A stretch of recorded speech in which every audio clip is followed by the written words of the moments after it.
Here's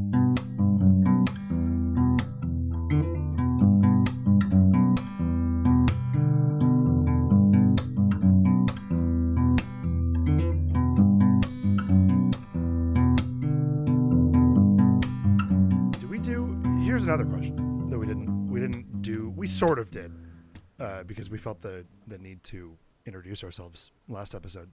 Do we do like a welcome to Hibbida Bibida? I'm Hibba and he's Bibida. Like, do we do welcome that? Welcome to Moronic Evolution. I'm Hibbida and he's Bibida. Hi, I'm Bibida. I so think we to should here. At least say welcome to episode 2 of Moronic Evolution. Yeah, we're here. You may remember me from such podcasts as episode 1. Of this very episode, or this very show you're listening to. And you may remember my name is John Kinte. And I, after all these years, am Holly Davenport. Still, it's going strong. I'm going strong. And let me tell you, I have had a victory. Congratulations. Since we've last recorded. A pretty substantial victory that you were privy to, as was the lovely Della. I have vanquished a beast on my plan to watch list on Letterboxd. I have watched Reservoir Dogs. Yes. It has happened. I've seen it with my eyeballs, and let me tell you, pretty good. Not, it was good. 3 stars. It was no, not 3 stars. But as far as Tarantino's concerned, yeah, probably my second favorite if we're counting Kill Bill as one cohesive unit, because that's always been my favorite. I don't think you should, because I think they're separate and different and wonderful. And wildly different. Holy shit! But one like continuous story. Yeah. Did you know he was thinking of doing a sequel? You mean a threequel? Well, yes. Like a third installment. What would the gist have been? You remember spoilers, everybody? The fight scene in the home with the. It's the opening scene of the film. The kid. Is it? Oh yeah, it might well be. Yeah, and she's like, when you grow up, you still feel sore about this, I'll be waiting. And the plan was to take the actress who played that little black girl and the actress who played the bride's daughter and wait till they were like 20 and then film them as the main characters in a revenge type of. That'd be fun. It'd be like Kill Beatrice or something. Kill B. Unfortunately, Kill B. that window has passed, and I think they're like, because what was it, 2003 or something? So like 2003 and 2004. They're now going to be in their late 20s. That's true. So it's still possible, and they could also do it with other actresses, but it was a nice idea. But yeah. Anyways, full circle. But Reservoir Dogs pretty good. Yeah, we watched it together, and I've seen it several times. Mm-hmm. It's not one of those films I've seen like a lot, but I'd say I'm quite familiar with it. And as I mentioned last time, I had a couple of posters of it on my wall even before I'd seen it, I think. I was gonna say, like, you hadn't seen it all that much, and you have it twice on your wall. It was so iconic. I had a friend who was obsessed with it in college. Okay. And he was an artist, and he was one of those guys that was like, I don't know how to put this. He wasn't ugly, but he was like he was differently attractive, you know. Okay. He took what life had given him and he made it have style. Okay. And he was smart and he was funny and he was talented and he knew about movies and he knew about music. Yeah. And he was confident despite himself, you know. And I was like, wow, this is a cool guy. I like this guy. And he talked about like, oh, it's amazing, this and that, blah, blah. And I remember really wanted to see it. And then seeing it and being like, wow, that was amazing. And like really wanting a poster and stuff. And I wanted that quote of Mr. Blonde. Are you going to bark all day, little doggy, or are you going to bite? I thought that was so cool. How do you think that individual would feel that you've essentially called him ugly on a public forum? He would laugh, nod, and go, yep. Right. I mean, to be clear to anybody out there listening, this is not a current friend, so you can all rest easy. Yeah, gotcha. He was a guy who I don't think I've spoken to since college. at all. Like maybe in passing, like twice since then, but a long time ago. Yeah, he was just one of the people I sort of admired as a cool guy. I was inspired to be as casual and nonchalant and as knowledgeable about the things he cared about as he was. That's so fair. that definitely shaped my opinion of Reservoir Dogs even before I saw it. That's fair. Yeah, having seen it with you, I was shocked at how intense and blatant the sort of racism and just like everyone in that movie is an asshole at some point, and that's what makes it gritty and real. But you try and make that movie these days, it would get a lot of backlash, as perhaps is entirely appropriate. I mean, I think you can say that about maybe every film in Tarantino's discography. Yeah. That's not the word for it. What's it called? Discography, but for movies? Filmography. Filmography, thank you. Because they don't print them on discs. That's true. They print them on film. Fair. That's true. Should we play a game? You want to play a game like a game Jigsaw from? No. What's the film called? Is it called Jigsaw? No, it's called Saw. Saw. That's it. Let's go through my my watch list on Letterboxd and go through the films that I definitely should have seen at this point. It's going to take a while. 22 and a half years old.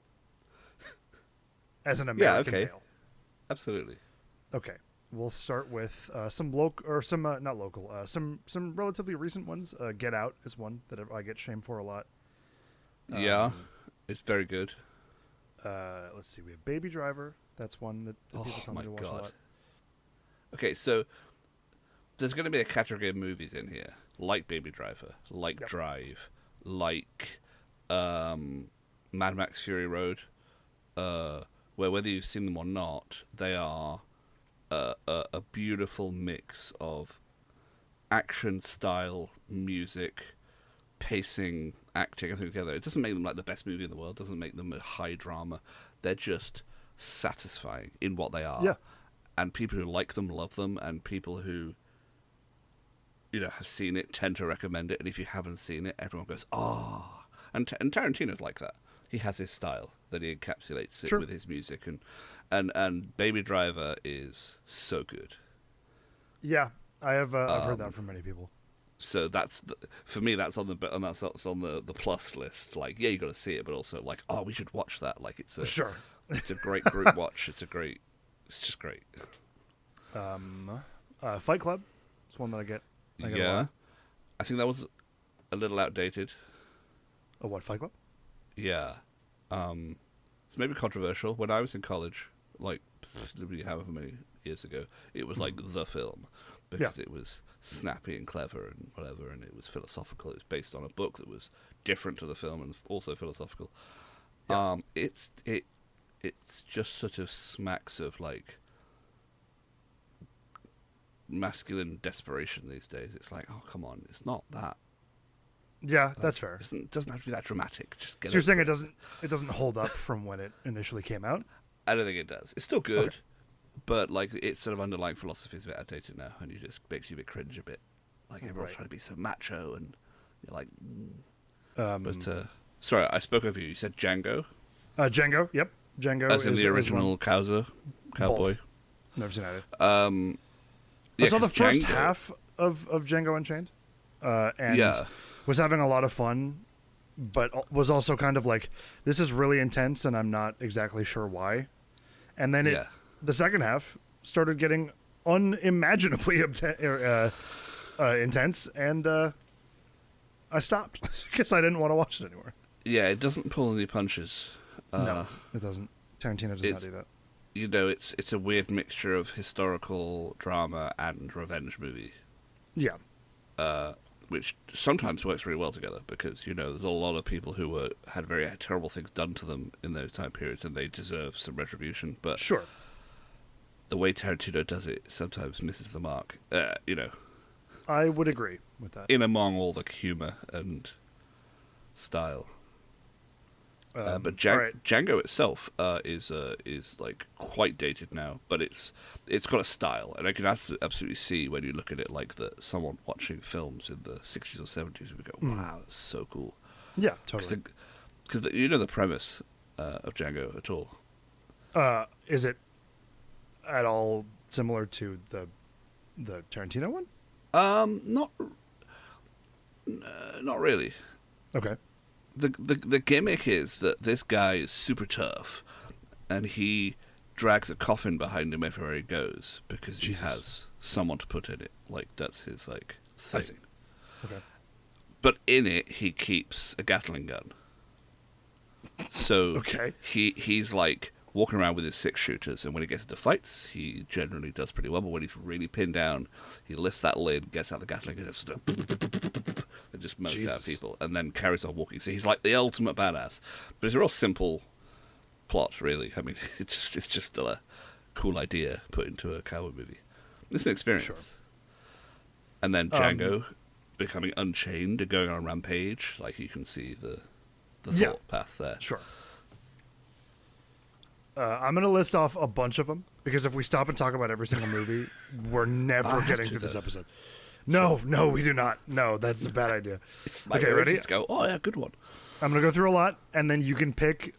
I'll give you two to shame me on. Okay, Jesus. I'll give you two. This is just on my watch list, by the way. I'm sure there's more movies that I should have seen at this point and have not. Anyways, okay, I'm going to go through a bunch. Ready? Good Will Hunting, Saving Private Ryan, The Godfather Part 2, Synecdoche, New York, Seven Samurai, Gangs of New York, Silence of the Lambs, Apocalypse Now, Taxi Driver,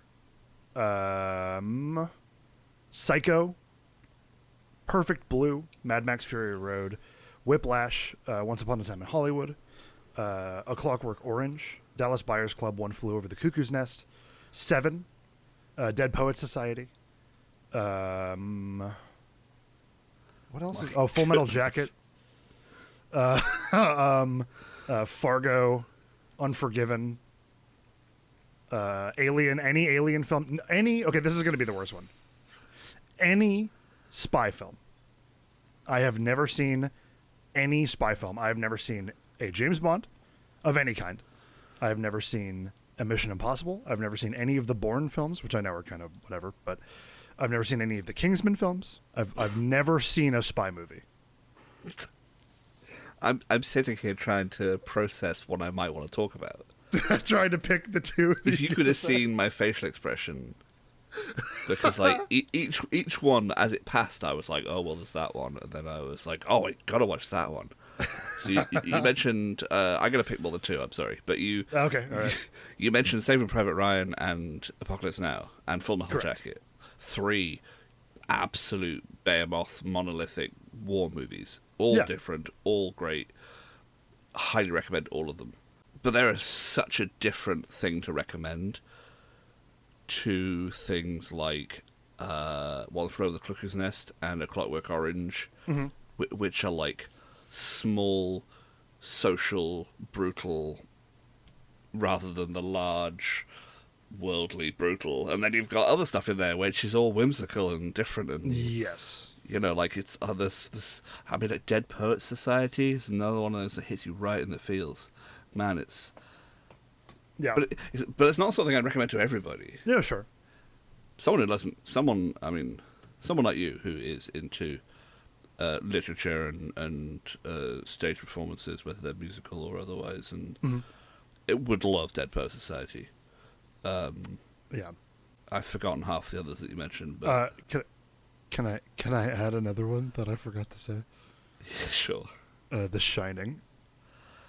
I have not seen The Shining. Okay, so The Shining, most cowboy movies, most spy movies, the Alien movies. Correct. All of the Predator films except for the first one. Right, all the Predator movies, even Fargo, I would say, are light-hearted enough that if you haven't seen them, it's not too bad of a thing. Like, okay. Oh yeah, I've been meaning to watch that. Oh, I never got around to it. You know, or my friends got my DVD, whatever. Like, everyone would understand that because they're really good, and some of them are quite intense. Yes. By the way, a friend has never had my DVD. I was Right, born I in understand. 2000, essentially. Wait, are you saying you've never owned DVDs to lend to friends? No, I mean, I've had DVDs, but there's never been a problem where it's like, oh, I can't watch this movie Oh, okay. because a friend has my DVD. I'll just Google it, and there it is. Jeez, yeah, okay. Show my age there a little bit. Can I, to put a bow on this dumb bit that I'm sure will come back when I realize I find out more movies that we should name, the one that I get more shit about over any of the films that I've listed, which some of the films I've seen. No. It's outside of the list I've already said. Oh. I get a lot of shit for Taxi Driver. Over any of the films I have said that I have not seen on this list, which some of them are legendary, like top 50 greatest films of all time kind of movies, the one I get the most shit about is Beetlejuice. Oh, weird. I have not seen Beetlejuice, and for some reason, people see that as a complete cultural cornerstone that they can't even possibly fathom that I have not seen. Beetlejuice is like a nostalgic touchstone. A lot like... I think that's what it is. Mary Poppins, Lion King. If it's your era, you've seen it and you know it. Whether you love it or not, like, you know it and you recognize it. Yeah, I saw Beetlejuice. I was probably a bit old for it to become nostalgic. Same for things like Hocus Pocus and Stand By Me. There's like a lot of like real... They just touch people at the right age and it becomes like, oh yeah, that one. Everyone's seen that one and knows that one. But yeah, that's fair. When did it come out? What, Beetlejuice? Yeah. Must be 88. Like, why would you watch a movie from the 80s? Like, if you didn't have to. That is my mentality. Yeah. It's a great movie. Sure. It's gross out comedy. It's also got some social commentary, spookiness, whatever. It's got some drama in it, but I'd sooner recommend Labyrinth or the Goonies as being like more iconic, more Labyrinth. Better. God, we're just gonna talk about movies this whole fucking episode. That's no. What we do. We're gonna have to have a hard change. This has become a movie podcast. It's all over. I'm gonna say this, and then we're done. We're putting a cap on it. It's over. Labyrinth is a movie that I watched. I watched it at a later age than I think a lot of people watch it. Like, a lot of people watch it as like kids, and it freaked me the fizzuck out. Yeah, that is a freaky, very terrifying movie. I like it now because, you know, the David Bowie and the Jim Henson of it all. What was the other one you said? Goonies. Goonies is one of my favorite, like, coming of age, I guess you could call it. I don't know. It's just a very, very well put together movie for like as broad an audience as possible. Yeah, that is just like a feel good time fucking every time I watch it. It's amazing. And it's a 1980s staple. Like, if you ask people who watch movies in the 80s what they're into, someone at some point will go, "Oh, Labyrinth is amazing," or they'll go, "Oh, the Truffle Shuffle," you know. Yeah. Hey, you guys. Sure, totally. Like, and Beetlejuice is the same thing. I can see why people have that reaction, because people of that age from that era are like, "Oh, but Beetlejuice is Beetlejuice." Like, yeah. Oh, I'm gonna be careful. I almost said it 3 times there. I'm sure we have at this point. In a row, though. Fair. Okay, shall we move on? I have something. If you let's don't, move on. My thing was like that. That was one of my things. Do you have a thing that you want to stagger step it? No, it's fine. Go for it. You have put something very interesting on our notes page. This will be, by the way, this will be an establishment, or this will be an installation of the bit we named in our very first episode called Cultural Differences. I would like to discuss something with you. You've written, and I'll read it verbatim on this note page. You have written Cultural Differences, USA versus UK, and in a subline you've written Biscuits, Cookies, Crisps, and Chips. Yes, I did. I have thought about this a lot. Uh-huh. This is something that's very important to me.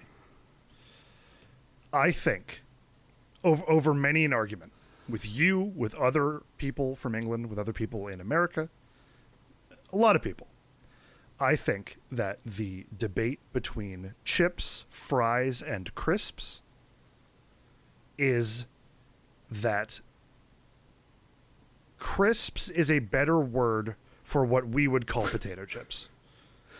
Well, I have a something a spanner to throw in your works, or would you call it a wrench? Ha ha ha. Okay, great. Here we go.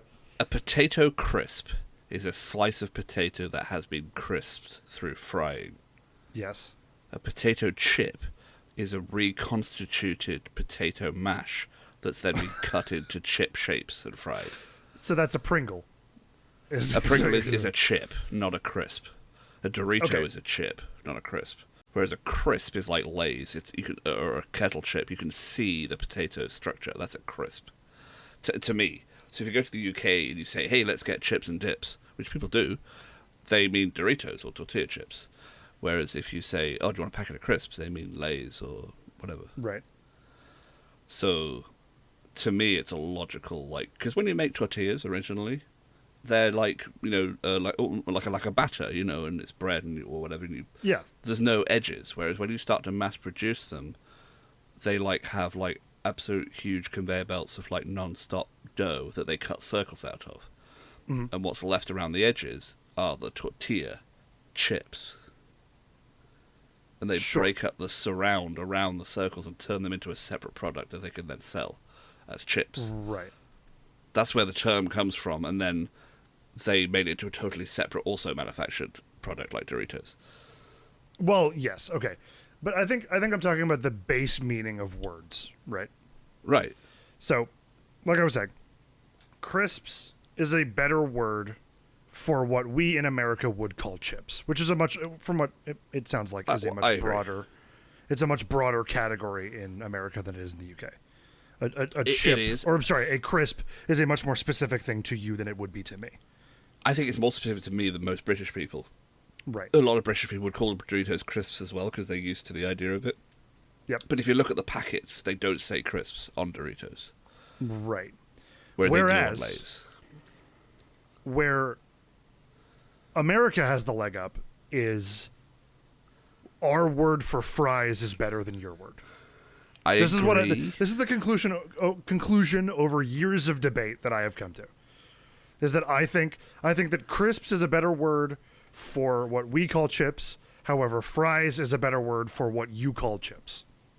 I have a dilemma though, because you have fries when you go to McDonald's or wherever. You think of thin, crispy, fried, whatever. Yeah. You also have steak cut fries, right?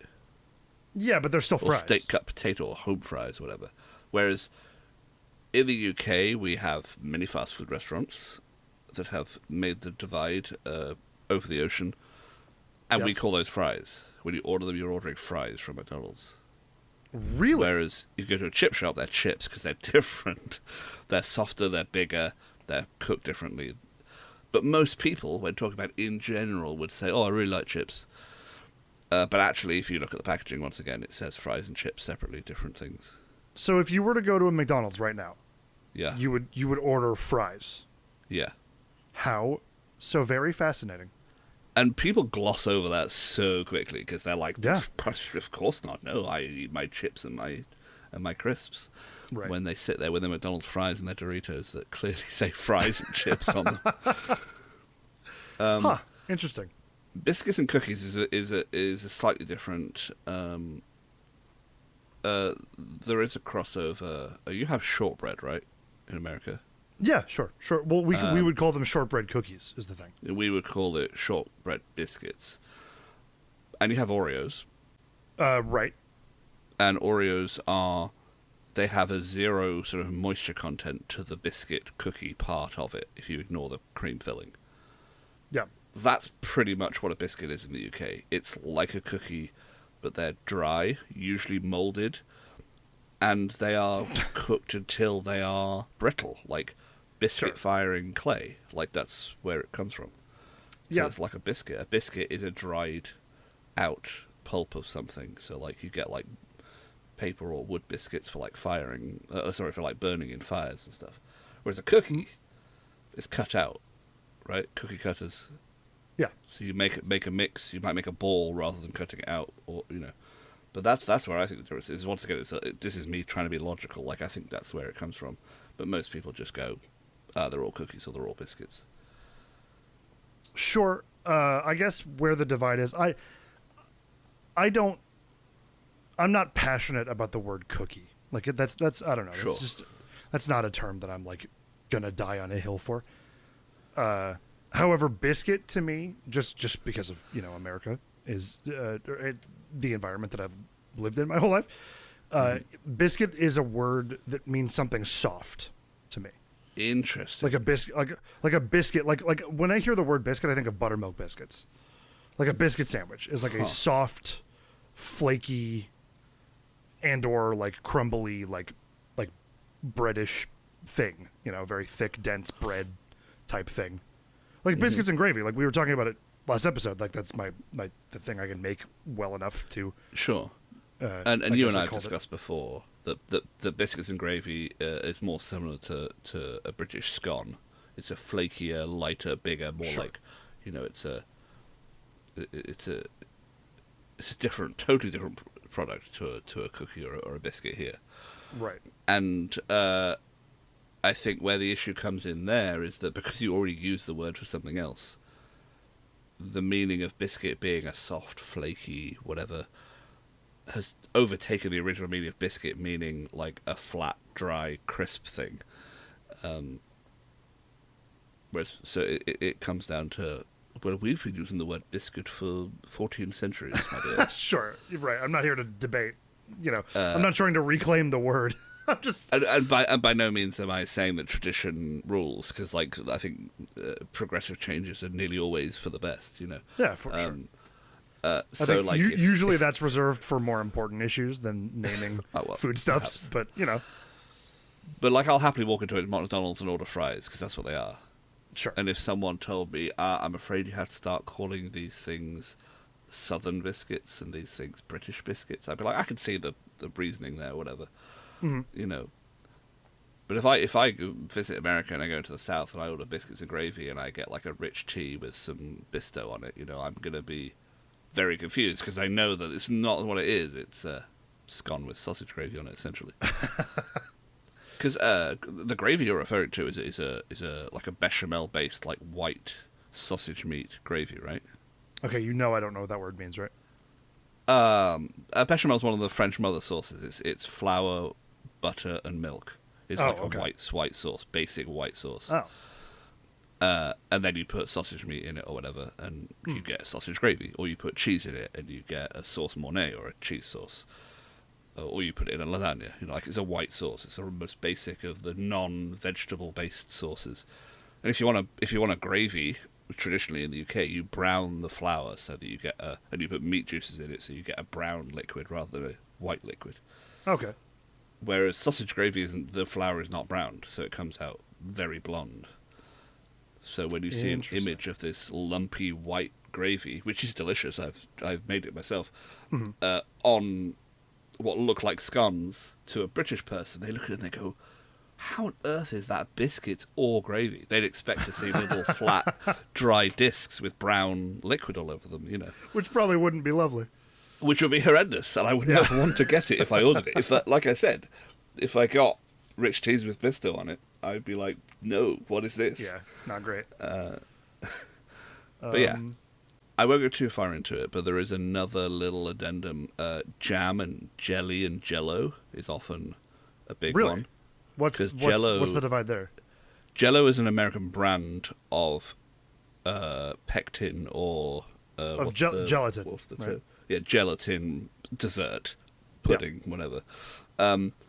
We would call that a jelly because it's a non-branded term. Oh. We would say wibble wobble jelly on a plate. But jelly is also a term for a fruit preserve with all the bits strained out, so it's just the juice that then sets. And that's your standard for preserves. Whereas we say jam, which has fruit pieces in it.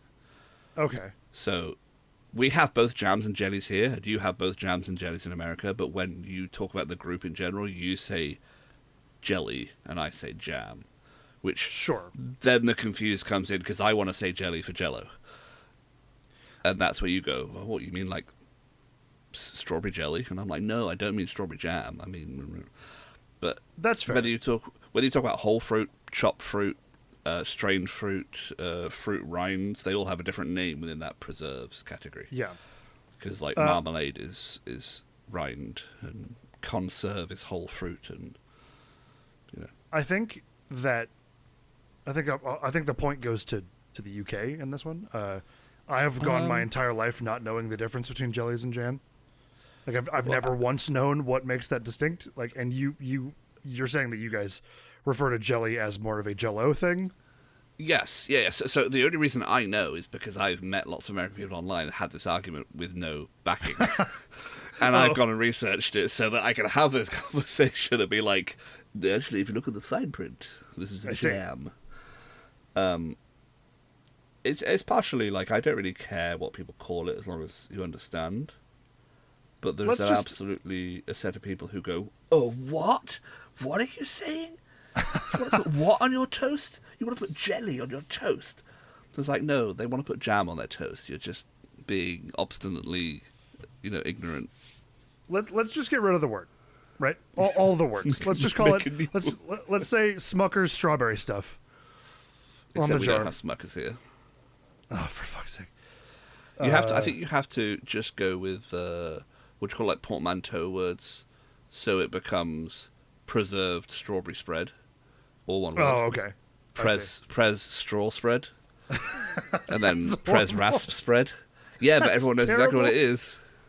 I guess, but that's I don't know. So you don't call them biscuits; you call them sweet dry cracker treats. Now I will. Crisped potatoes. Crisped potato slices is the new name for crisps. I like the idea of us just like of society just over explaining like our common words for things. It's just like, yes, might I have a bag of thinly sliced potatoes, fried and salted? Like no one would ever get anything done because we were just stuck ordering food for 45 minutes. May I introduce you to my mother's sister's husband? He prefers the cheese and the vegetable onion flavored potato crisp snacks. Here's what we should do with cultural differences. We should keep score. Okay. Like I said point to UK. The snooty bread. What do you? Well, hold on. I think we get a point each for the crisps, fries, chips debate. Let's actually write this down, right? So. Oh no! I will. Fries 1 for sure. Fries 1. Crisps 1 for sure. Yes. I think the cookie versus biscuit is just cultural, and it's actually. I'd happily call them all cookies or all biscuits. I don't really mind. Sure. I think cookies is reductive because they are different.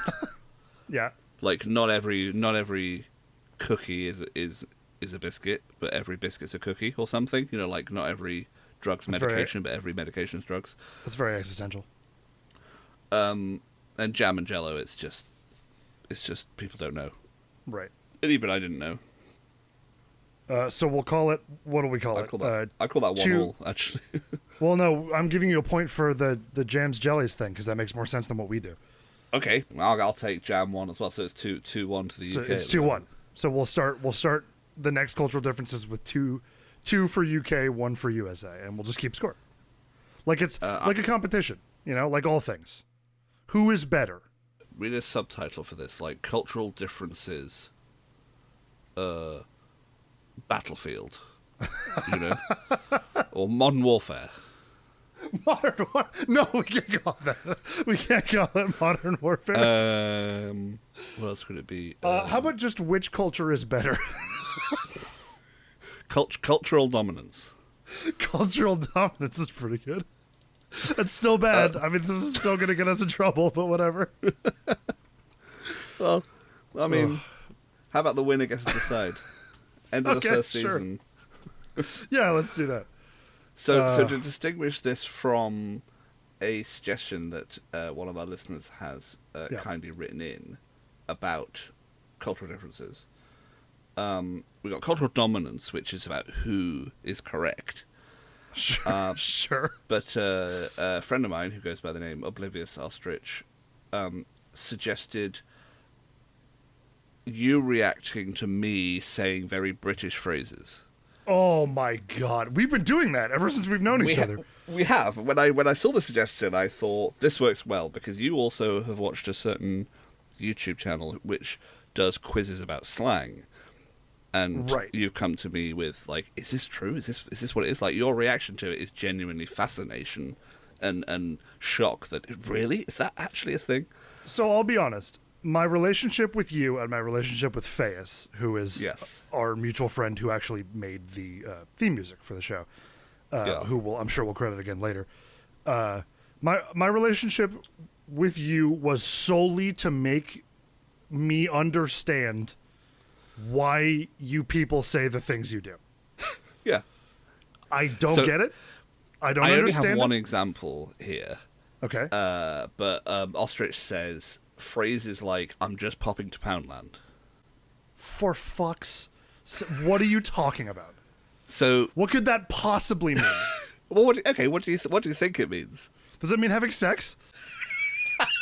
That means like, I'm gonna pop into Poundland tonight, kind of thing. That is such a perfect explanation, and it's so far from the truth. Okay, what is it? So Poundland is a dollar store. Excuse.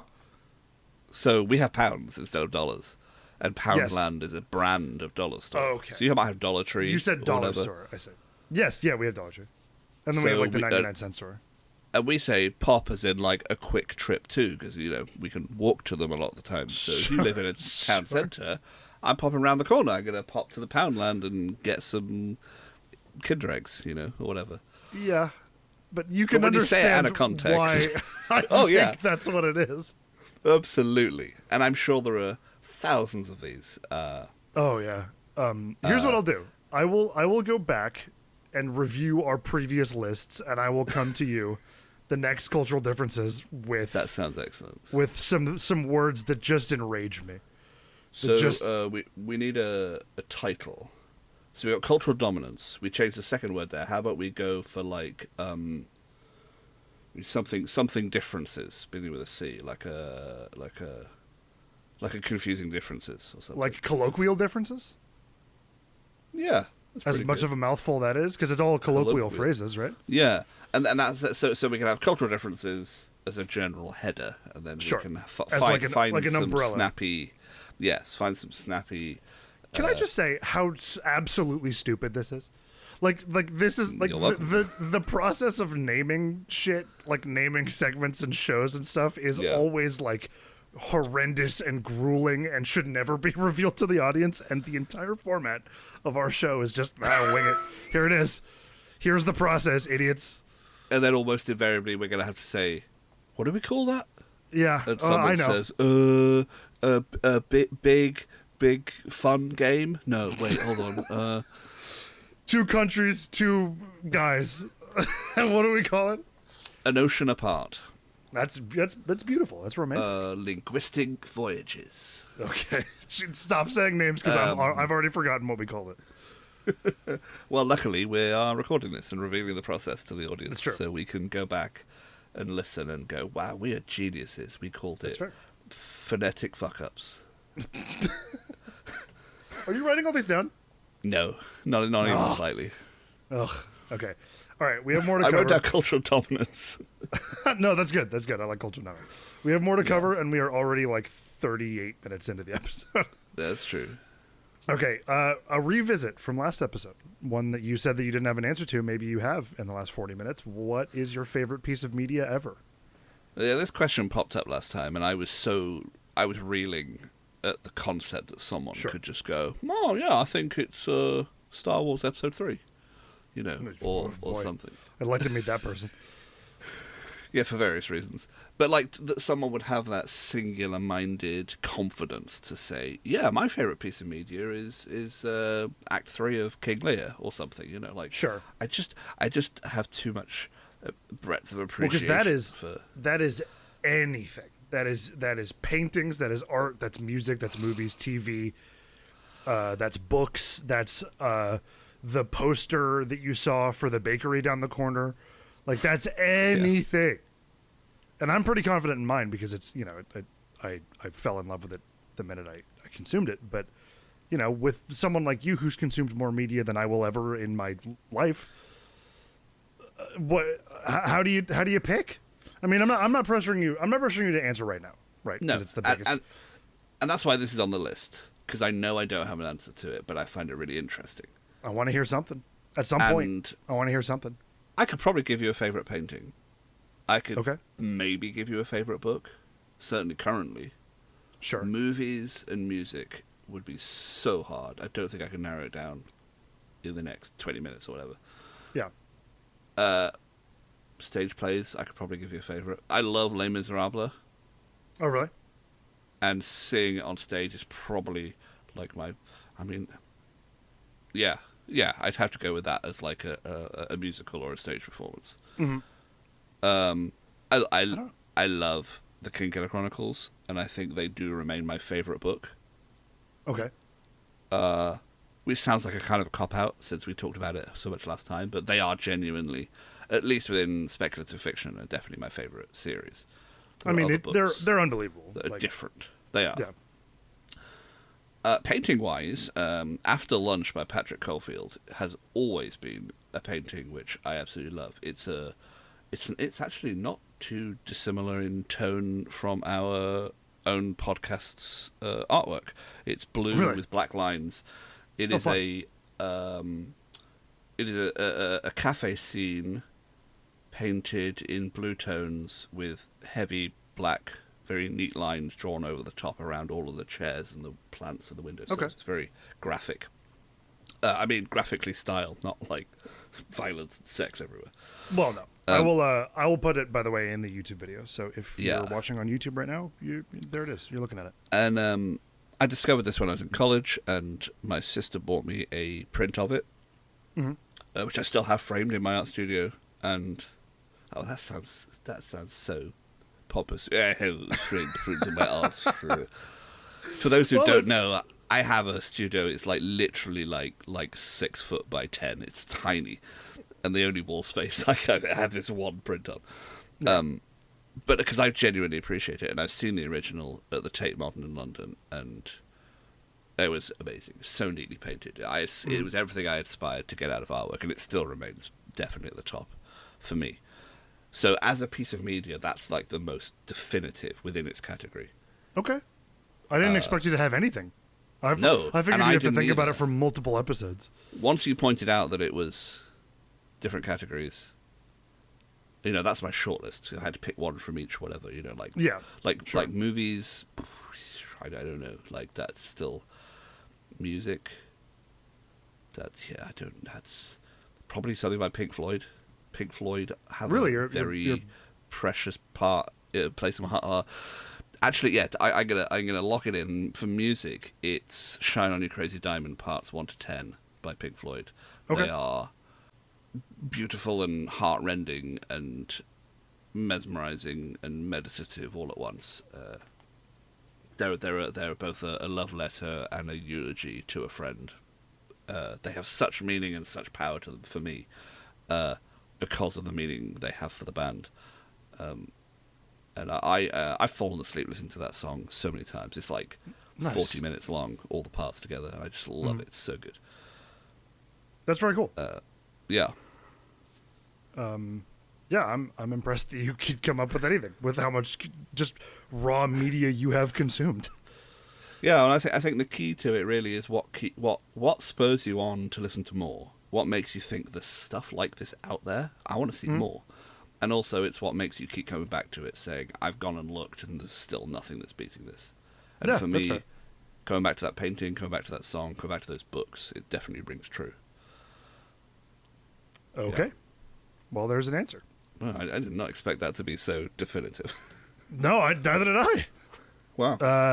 And then, really the last thing we have, and this should probably carry us into ending territory, we decided to go through and churn through all the stuff that we've already got wrong. Well, within a single episode. We've been trying to keep as much of the planning in the podcast at these stages as possible, so we don't overthink ourselves and plan too much. Which is why we pretty much didn't look through this list. But we did happen to say to each other, I don't really want to do that. Like, I don't want to go back and nitpick our own mistakes because they are as charming as they are amusing. Well, sure. I mean, that's the prompt that we've given ourselves, right? Is like the reason that our tagline is "Be your best at the only kind of yourself that it can be," is because of our stupid, like, just in the moment saying shit. And it's better than anything I could have come up with sitting down and trying to come up with a good tagline. So I don't want to go back and change stuff. Like, I want to preserve that if it's like the bones of our show. But if I am stupid and miss a joke, or you know, you should say that, say the wrong thing, then we should be like, welp, we've already done it. I agree. But this does tie somewhat into the second suggestion we had for a feature, which was Laz suggesting that we go back and evolve the things that we started going and see if we can make them less stupid and more sensical. Yeah. But the one example he listed was the be your best at the only kind of yourself that it can be. I will hold on to it near and dear like a young child. I would never let anything happen to be your best at the only kind of yourself that it can be. It is not going anywhere. The suggestion that it should be your best at the only kind of yourself that you can be, doesn't really lend any more logic to it. It just makes it sound more logical at a glance. At a hearance. It is ours and it is us, and I will die on this hill. Absolutely. So we're scrapping that feature immediately. We're not revising our stupid ideas because we like our stupid ideas. Well, it depends, right? Like, we're not revising these ideas, but we are addressing the fact that you said a very good joke about one. Well, that's the thing. Jonathan Cena. I think a distinction between an apology or a fact check, where we have categorically got a fact wrong or missed something we should have got, versus we create something out of thin air and it's stupid. I'm not going to apologize for my stupidness because it makes me laugh. Whereas, we just very quickly go through this list. I said Nissan and Opel were each other's counterpart. It turns out that Vauxhall and Opel and Datsun and Nissan are the counterparts of each other. So I was on the right path, but I couldn't remember the exact right companies. It's funny, last episode we were talking about car brands that I didn't recognize. I don't know Opel, nor do I know Vauxhall. I've never heard of either of those things. You'll see Vauxhall in the UK, but you'll never see Opel. But as soon as you go to the continent of Europe, Opel's everywhere, and there are no Vauxhalls. For some reason, for legality or whatever, they badged them differently. And then, for us, same as Nissan. It is Nissan, or Nissan, whatever. I drive one. I should know how to say it. Same in the UK, too, whereas on the continent, they're Datsuns. Datsuns. I see. Okay. I said David Finch instead of David Fincher, which I think you transposed it with David Lynch. Yes, because I was thinking about David Lynch. Right. But I like both those directors. So, which were you talking about, remind me? I was talking about David Fincher. Okay, so you were talking about David Fincher. Yeah, so I said the right name, I just stopped too soon. I said that very quietly. Sure. And then I was talking about my Lord of the Rings tattoo, and I couldn't decide whether or not it was black speech or deep speech. Deep speech is a language from D&D 5th edition. Yeah, maybe editions before that, but I don't know. Yeah, which we also think about quite often, so that's an easy mistake to mix up. And this is something that's dumb that I do. I name my Spotify playlists, like my music playlists, I name them after D&D languages. I've told you about that before. Right. Like I have different kinds of music for different D&D languages, and I have no basis off of it. It's literally just like I'm like, I want to make a, old school punk playlist. I'll name it Orcish, just because, I don't know, because it's a nice cohesive thing. It looks like a list. I don't know, it's dumb. Anyways, I transpose that sort of, kind of, with the thing that's on my arm forever. It will be with me until I die and afterwards. Like, I should know that it's black speech. Yeah, you should. Yeah, well. And what you should also know is that you can't see John Cena. I do know that. And so when you talked about being starstruck and meeting wrestlers, and I said, you managed to see John Cena, it just flew straight in one ear and out the other. My head. And I was talking to Della on the phone just a minute ago, like right before we were recording, and she was like, I can't believe you missed that joke. Like, she brought it back to the fact that I missed the John Cena joke. Because she reacted to it, listening to it strongly, and I laughed. And you, in the recording, didn't. And she was just like, oh my God, I can't believe that went through your head. Like, so she pointed it out. And I noticed it at the moment. I thought, oh, he didn't get that. I'll just leave it. It's fine. Well, I mean, that was nice though. We had a nice little listening party for the first episode. That was a few hours ago. Everyone's been very supportive. I think very, very nice. Genuinely as well, not just because they know we need some, moral support. Sure, it's a genuine enjoyment and want to see it continue. Yeah, that was lovely. That's all the encouragement I need to talk about more dumb shit like British cookies with you or whatever. Is there anything else? Well, I have a surprise for you. Oh? I have... so our intro music is going to be, what it is, what we talked about. Our outro music, I have commissioned the band Metallica to write us an outro music. That's amazing. That we'll hear in just a second. We're hurtling towards it. We're about to hear an original... I didn't even know they could play music. We're going to hear a beautiful, gorgeous, original Metallica song just for Moronic Evolution. I am so excited to hear it. So am I. Are you ready to wrap this up? It's a little shorter than last time, but I think it's a good target number, huh? I think a tight hour of rambling is reasonable. Yeah, I agree. So have we evolved this episode? I don't think so. I think we've evolved from last week, but no. Well, that's what I mean. I'm going to say we have. I'm going to say we are. Not only are we not embarking on our first random podcast where we're saying if this doesn't work, no one sees it. It's no problem. It's episode 2. Like, we're committed now. We are true. Professionals. Right. Maybe not professionals. We are committed. I for one am devolving back into a primordial sort of conjoined state. You look with great. Existence. I'm going back. Yeah, I look. I've shed a lot of weight. The beard floating on top of it is a little weird, but it is. Maybe weird. you can absorb that moving around. A very Evangelion style vibe. I'm Holly Davenport, and I'm John Kinte, and we'll see you next time. Tagline. We're fumbling this utterly. Shit, we were supposed to say that. But we were supposed to say that after. Have we evolved? Just quick, yes or no? The music's coming right now. Help. And remember, be your best at the only kind of yourself that it can be. That's not our tagline. Yes, it is. No, it isn't. What's our tagline? Our tagline is the have we evolved thing. The be your best at the only kind of yourself, whatever, is in the music. No, we did the have we evolved. Yes, but that's supposed to be at the end. Isn't this the end? The music has to have started at this point. We have to be gone. Can we just fade out into us arguing? No one's hearing us. It's all over. Oh, jeez.